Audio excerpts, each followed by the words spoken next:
UNHRC में कश्मीर मुद्दे को उठाने के लिए पाकिस्तान और ओआईसी दोनों पर भारत ने जमकर निशाना साधा। भारत ने कहा कि पाकिस्तान को विश्व स्तर पर एक ऐसे देश के रूप में मान्यता दी गई है जो संयुक्त राष्ट्र द्वारा प्रतिबंधित आतंकवादियों का खुले तौर पर समर्थन करता है।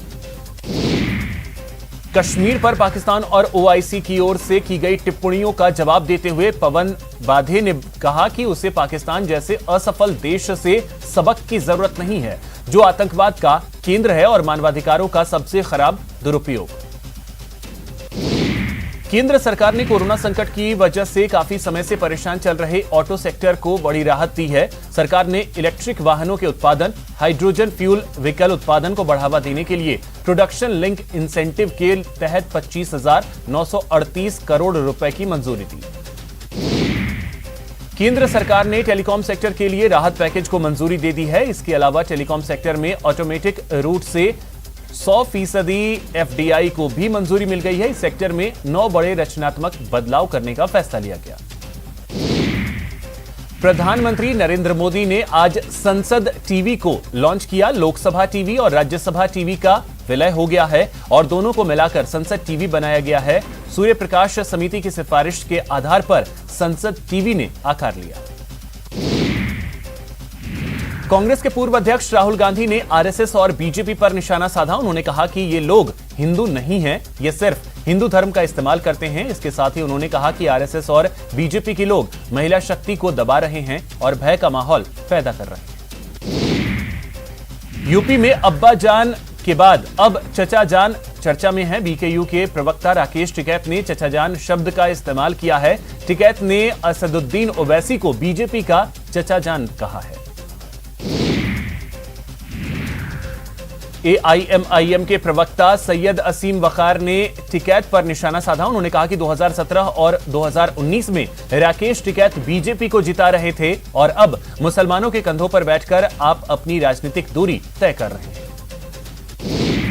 सीएम अशोक गहलोत ने छोटे व्यापारियों को बड़ी राहत दी है। सरकार 9 योजनाओं के कुल 6,248 व्यापारियों का बकाया कर्ज और ब्याज माफ करेगी।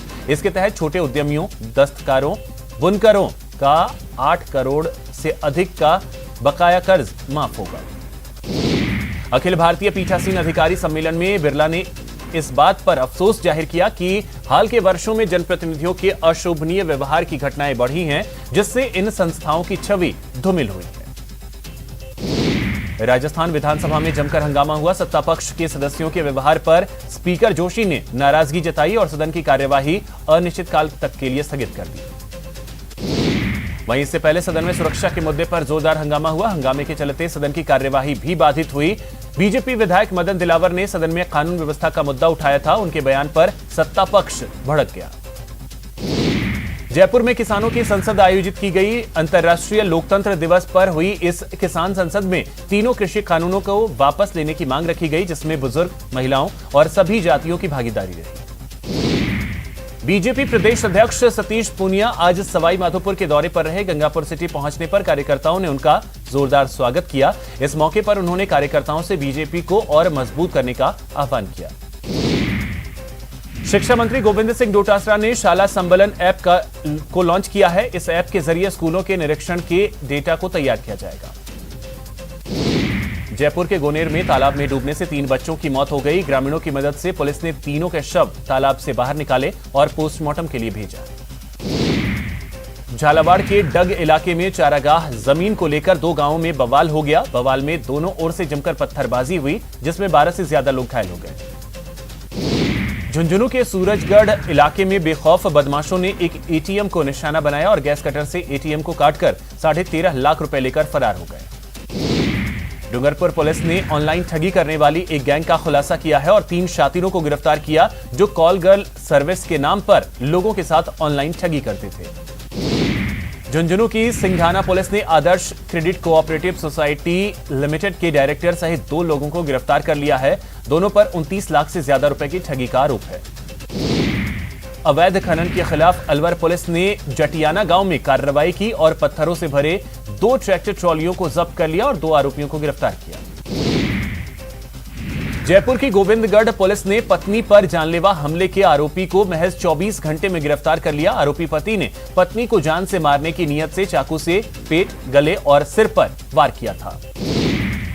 2008 के हत्या मामले में दौसा की SC/ST कोर्ट ने 13 दोषियों को आजीवन कारावास की सजा सुनाई। बता दें कि गंडलाई गांव में जमीन विवाद को लेकर दो पक्षों में खूनी संघर्ष हुआ था, जिसमें एक शख्स की मौत हो गई थी।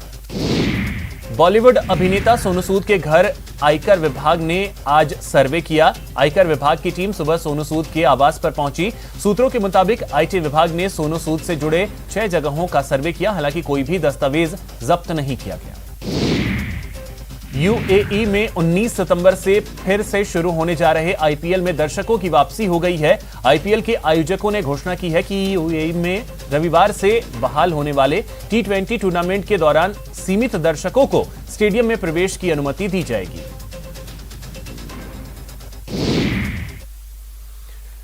कांग्रेस नेता राहुल गांधी ने आज